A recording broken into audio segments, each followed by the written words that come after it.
Hello and welcome to this special episode of The Unnoticed Entrepreneur. Today we're going all the way to Greater Cincinnati, where we've got Gary Geiman, who's the founder and CEO of a company called Dominate, which is a marketing agency.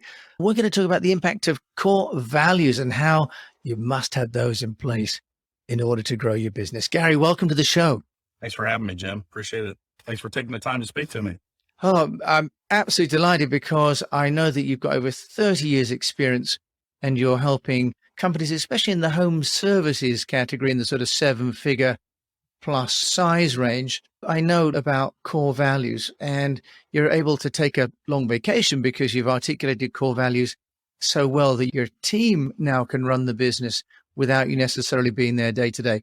Tell us, Gary, core values, why are they important for a company and an entrepreneur to scale? Yeah, Jim, great question. I think we miss that value piece of it, right? And we want to acquire customers in certain ways, and we want those customers to do business with us. And it's hard for customers to understand about you and your company if they don't understand what you're about. So at Dominate Partners, we're very specific on our core values and how we want those values to be portrayed to our clients. Real quickly, I'll tell them to you. I only have 4. And the reason for that is if you have 20 core values, it's hard for everyone to be, plugging into what those core values are. So you need to be very specific. So for instance, we don't talk about integrity and honesty because that's a given, right? We are going to do everything with the highest of integrity and we're going to be nothing but honest. Those don't need to be core values. Core values need to be specific to how you interact. So for one, we make digital easy. Anyone that looks at digital marketing, whether it's social media or search or website management, whatever that is, if you don't have a thorough understanding, you can start to get really confused quickly.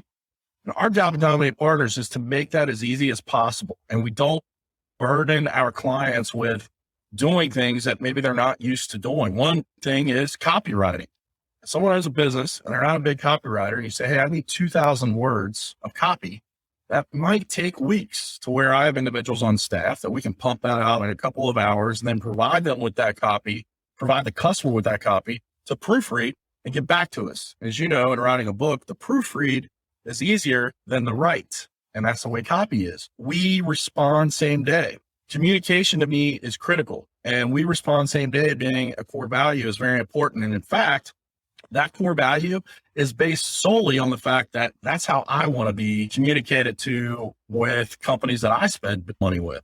Doesn't mean that we're going to give you an answer the same day or solve the problem. It means that we're going to recognize the communication. And in fact, in our meetings, I go a step further and I require we respond same hour because it really is annoying when you communicate with a company and it takes them forever to respond to you. And so I want to respond same day. In fact, we get emails from our clients constantly thanking us for the fact that we communicate with them quickly and we don't let things just sit out there.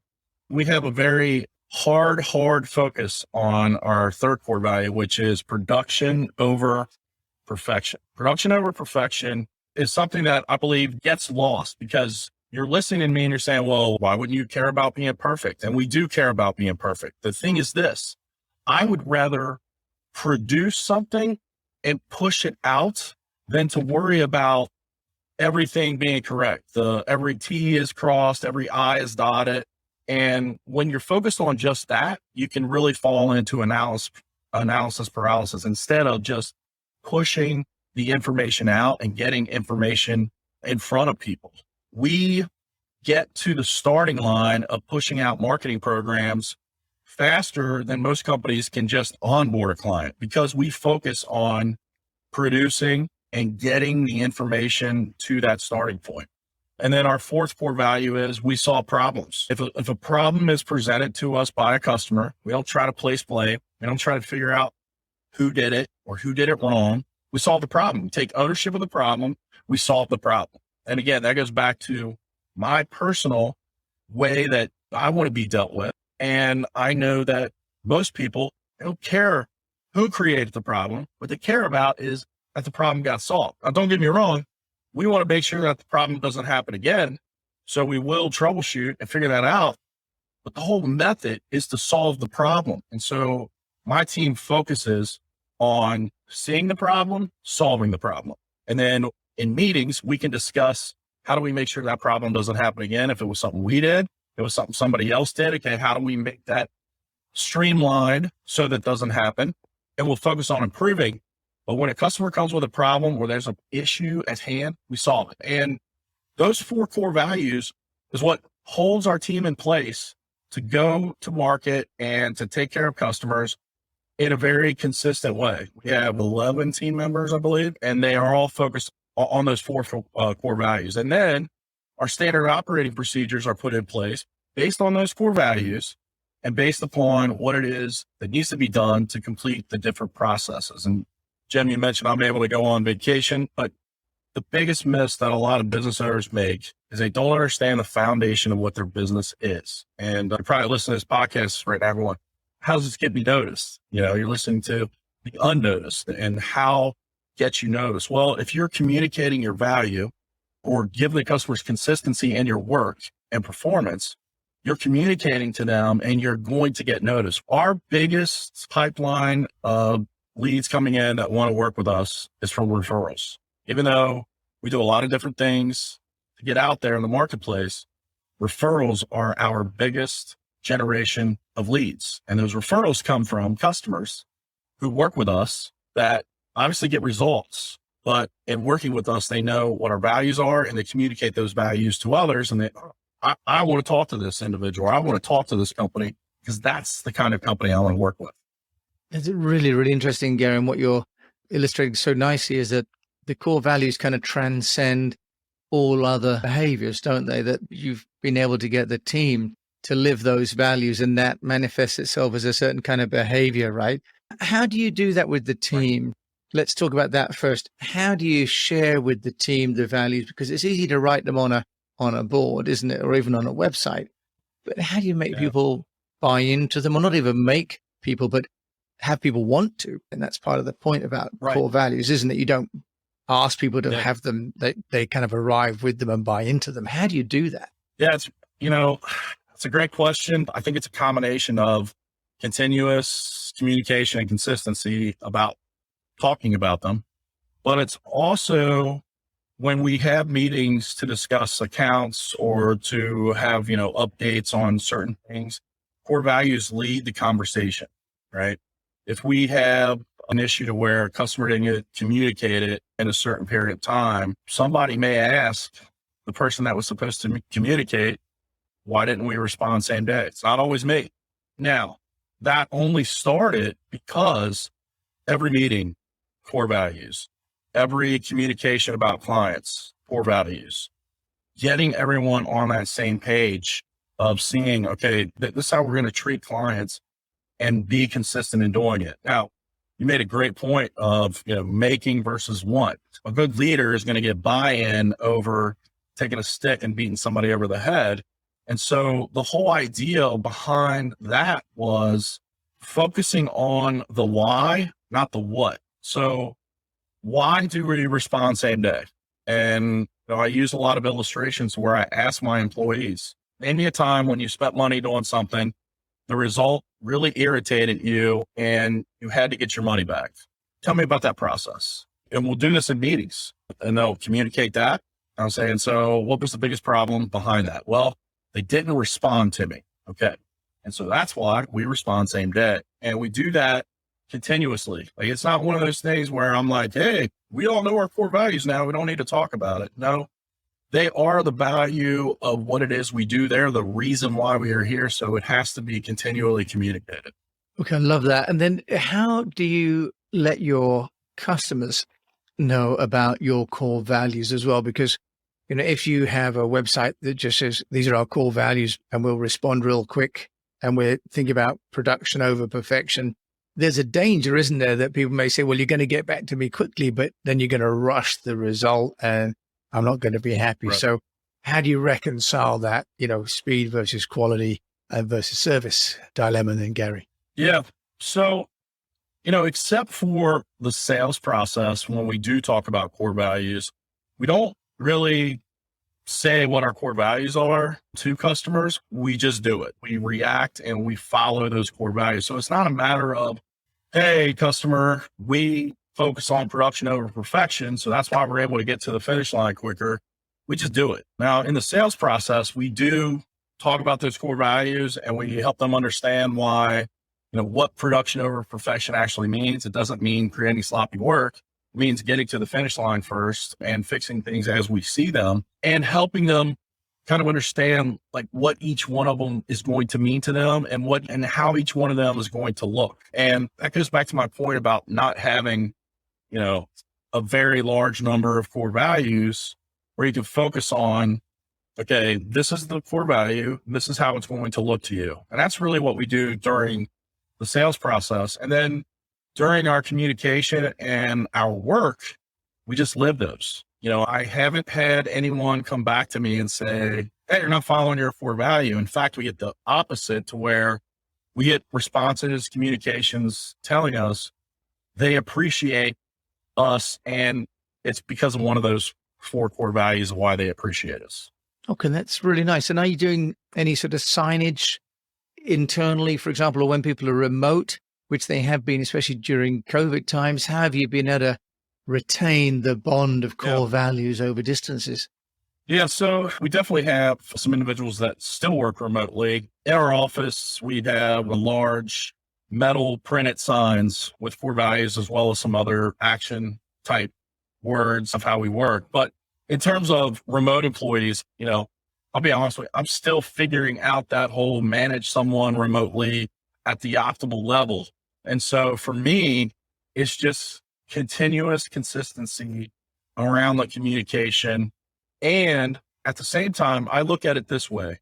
They're my customer, so I have to treat them in a way around those same core values. We had a situation, we changed payroll providers recently, and the payroll schedule got jacked up. And I knew 2 days before payroll that payroll wasn't going to get delivered till the day after they were supposed to get paid. And my number one job as someone who has employees is to make sure they get paid. And so I let everyone know, hey, here's what's happening. And I can either cut you a check the day you're supposed to have it, and then you'll get your pay stub, blah, blah, blah, like you normally should, or you can choose to have it direct deposited on the day after. Totally up to you. You decide. Everybody decided. Everyone appreciated the communication. I could have not communicated it, waited till everybody found out the day of payroll that they weren't having payroll in their account, which would have been very bad. But we respond. Like I respond as soon as I know something, and I'm going to communicate that.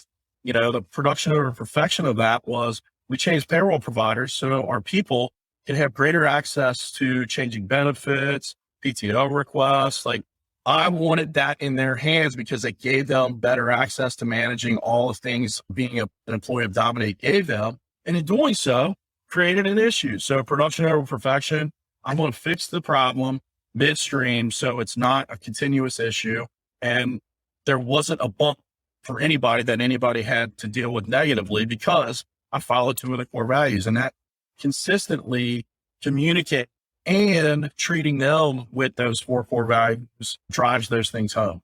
Okay, that's absolutely fantastic, Gary. And I love the simplicity. And I don't mean that in a patronizing way, but by just having 4 rather than a long list, which can sometimes be a bit of a vanity project, can't it? You have all these core values, but no one can actually keep up with them all. Now, you've been an entrepreneur as well, Gary. You're helping many companies, especially in the home services industry. You run a marketing services agency, but how do you get your own agency, Dominate and Salvo, recognized? Yeah. So the biggest problem for any business is to find customers. I always say it's a hobby until you get paid.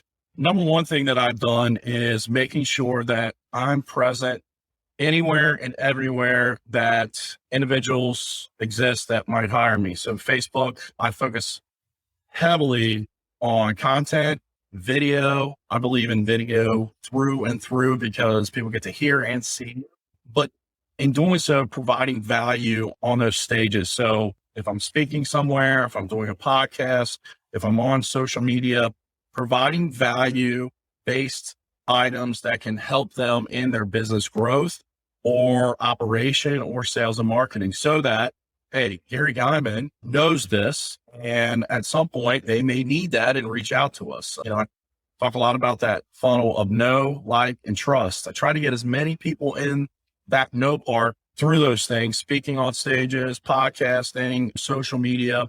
And then we work a lot because we're a digital marketing agency. We work a lot on being found online. So locations, our market is primarily the US.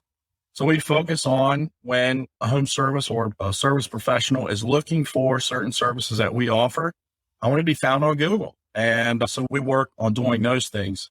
I look at two key things or two marks that we use and I tell my customers to use, and that is to be present and to be found. If you're working on being present and being found in those areas where your services are being looked for or viewed, you're going to dominate your market. And that is the premise of our marketing as well as what we help our clients do. Right. Interesting. So what's the difference between being present and being found? Because that's an interesting distinction, Gary, that you've raised there. Yeah. So being present or in all those areas where it's an awareness type stage. Awareness means people aren't looking for your service, but you're letting them know what you do. So, old awareness was billboards on the highway. Now we have social media, we have podcasts, YouTube. I speak at a lot of events. Those are all awareness. Who is this Dominate Partners? Who is this Gary Geiman? What do they do? That's being present. And then being found is related to search. So when someone is searching for the services that you provide, you want your company to come up as a result and as high as possible for those services or those things that you provide. So present, social media primarily, found is search. Right. I love that distinction. Thank you. Because often they're kind of lumped into SEO as being one thing, right? But actually they're quite distinct content strategies and keyword optimization, for example, for your website. Now, you also wrote a book, Gary. Just briefly tell us what has been the impact of putting together a book. Has it been worth it? Because some people say you need to have a book, some not. Has it been a good exercise for you? Jim, I wrote the book not for my purpose, more for the customer purpose or the business owner purpose of helping them have a process. So the name of the book is Dominate Your Market in 90 Days. It's a daily guide to success. So I get asked all the time, what should I be doing in my business on a daily basis to find customers to market? And so what I did was I created a book that teaches you the skills that you need and then tells you day 1, 2, 3, all the way through 90, exactly what you should be doing each day. Things like writing and what you should write about, things like posting and when to post and what to post and where to post, and gives you an exact game plan of how to grow your business. I own a home service business in the past. And in fact, it's the same plan that I used on a daily basis to grow our business. And so I put that into a book format to give to people as a way to know what to do when they're unsure. Well, Gary, you're adding a huge amount of value on so many levels, and I've really enjoyed it. If people would like to find out more about you, Gary Geiman, where can they come? Yeah, so the best place to find me is Facebook. I'm pretty active on Facebook. So facebook.com/Gary Geiman. You can also find me on LinkedIn, and then our website, which is salvonow.com, which I believe will be in the show notes. You can reach out through that as well. But I spend a lot of time on Facebook. I'm one of those Gen Xers, and we're not as, TikTok or Snapchat hip. So I'm still on the Facebook. But you'll see all about me and my family, my business, because I kind of do it all together, and then learn more about me there. Gary, that's wonderful. By the way, that's Geiman, Geiman, in terms of the spelling for Gary. But as always, thank you to Gary, my guest today on the Unnoticed Entrepreneur Show. It's been a pleasure. Thank you, Gary. Thanks, Jim. And you've been listening to me, Jim James, your host here in the UK, talking to Gary in Greater Cincinnati. And as always, thank you for taking the time to listen to this episode of The Unnoticed Entrepreneur. If you've enjoyed it, do please share it with a fellow entrepreneur and follow us and even rate us on your listening platform. Thank you so much for listening. And until we meet again, I just pray that you keep on communicating.